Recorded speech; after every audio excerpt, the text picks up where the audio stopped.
So we're back working on this 2010 GMC Sierra 4x4.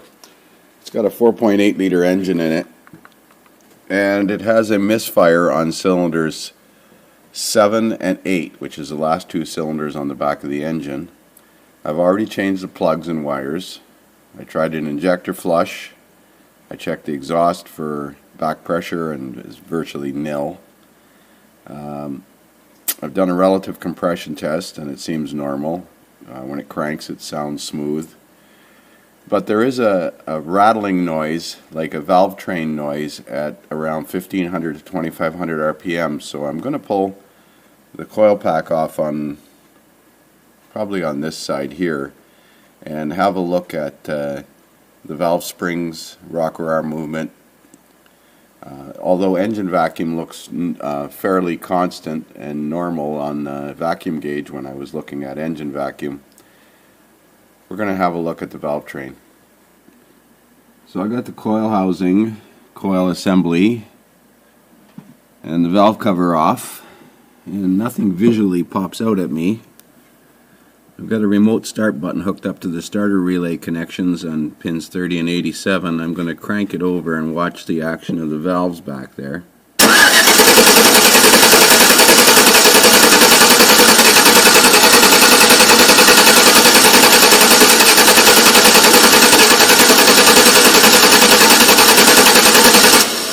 They all seem pretty normal.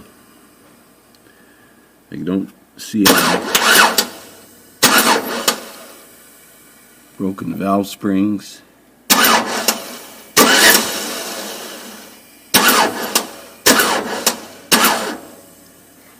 No play in the valve guides. I don't know. Let's see if I look a little deeper here. So I'm setting up to do an injector balance test here with the scanner, which will fire all 8 injectors one at a time. I've got a fuel pressure gauge installed. It says you can only do it once. So you can see you can select each injector. So I'm going to set up so the camera can see the fuel pressure. And let's try injector 1.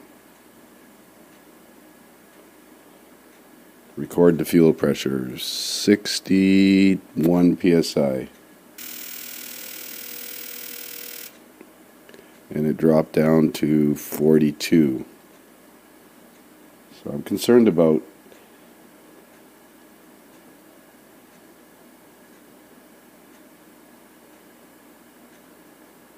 let's do injector 2. That one's starting at 62 psi and drops to 42. So 20 pounds drop. Injector 4, 62, 42. Let's try injector 7, which is one of the cylinders that shows a misfire. 62, exactly the same amount. Let's try number 8. 62.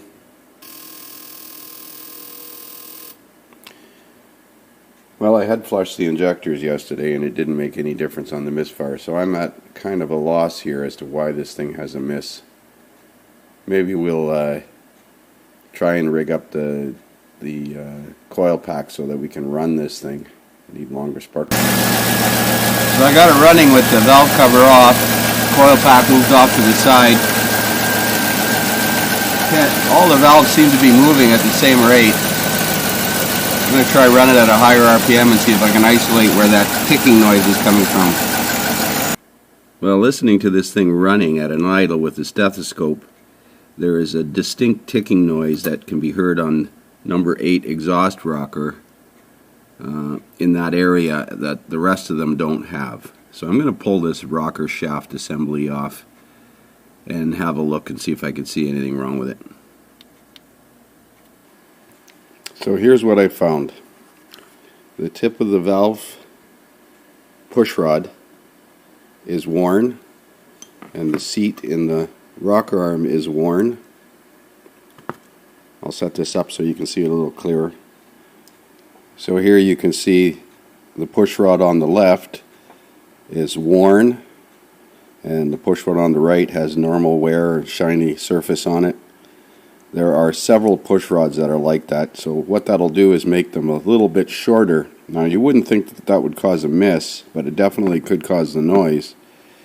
There are 3 rocker arms on this bank that have the same type of wear on the push rods, and I suspect some more on the other side. I noticed when it was running there wasn't much oil coming up to the rockers, so although there was no complaint of low oil pressure, and I looked at the oil pressure on the scan tool yesterday and it looked reasonably good. I think it was 35-40 psi. But that's definitely the source of the ticking noise. Now, is it bad enough to cause a misfire? I think given the fact that it's easy enough to change these rocker arms and push rods, I'm going to throw some in, put it back together again, and see if it fixes the miss on this bank.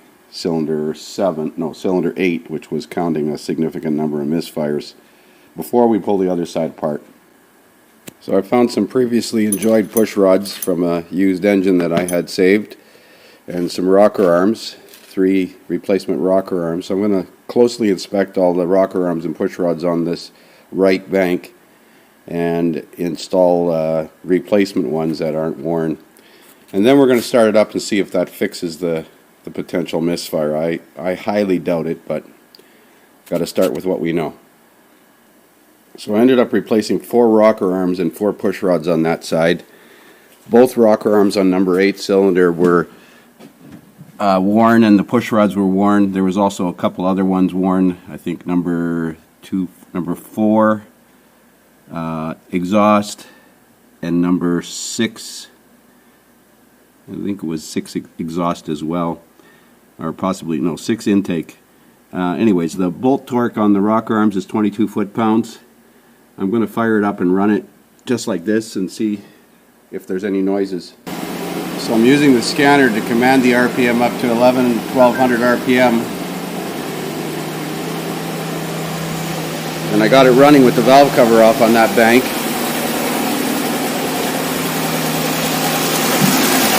And it still seems quite rattly. Sounds loudest on number 8 exhaust. I don't see anything wrong with that string, but I did not take it off.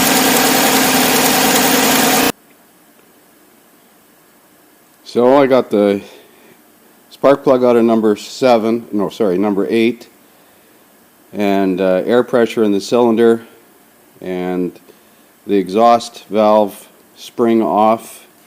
Nothing wrong with it. It's not broken. Can't see any excessive play in the guide, but I can hear some air leaking. I'm trying to determine if it's going out the exhaust. I think it's going out the exhaust. So I got both rocker arms off on that cylinder, so it should be sealed.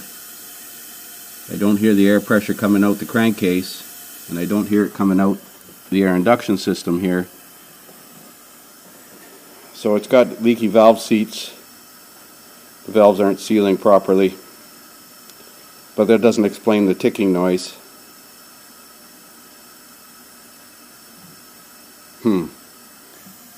So listening with a stethoscope and the open end of a stethoscope, the noise is actually coming back here out of the crankcase.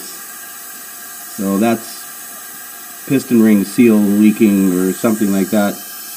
I don't know if the camera's going to pick up that hissing, but it's not coming from the air induction system or the exhaust. But you can hear it back here. If you put the stethoscope in this area, you can hear air escaping. Now I don't have a leak down tester on it. I just got shop air pressure at about 120 psi. And it should hold that pressure. Again, that doesn't explain the noise. So I decided to pull the other bank apart because it's actually easier than the right bank. Number 3 exhaust rocker, number 5 exhaust rocker, number 7 intake and exhaust rockers are fine. You can see the tips of the push rods are worn. Now that could account for some ticking on this side. With the valve cover back on and running, it seems a lot quieter than it was. I'm going to check the rocker arm movement on this bank as well, seeing as how I got it apart. So I got a couple of previously enjoyed rocker arms on there. A remote start button connected to it. I'm going to crank it over and have a look at the valve movement.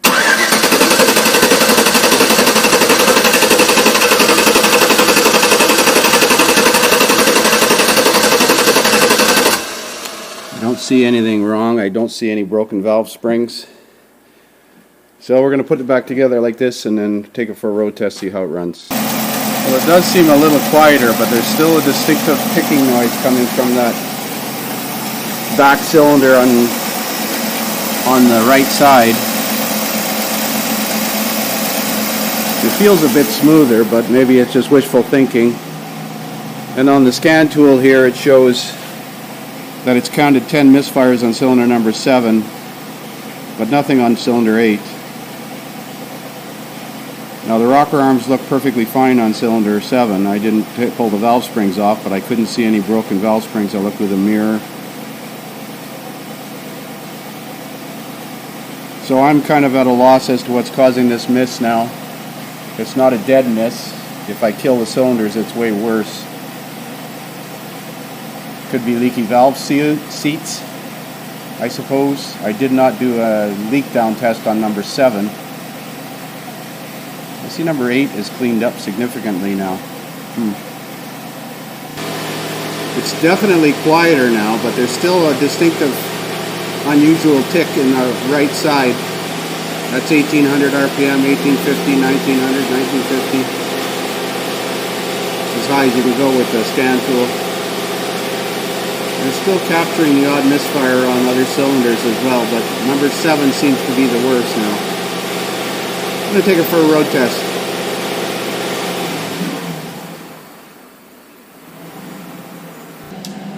So I just came back from about a 7-kilometer road test at various speeds, and it's running significantly smoother.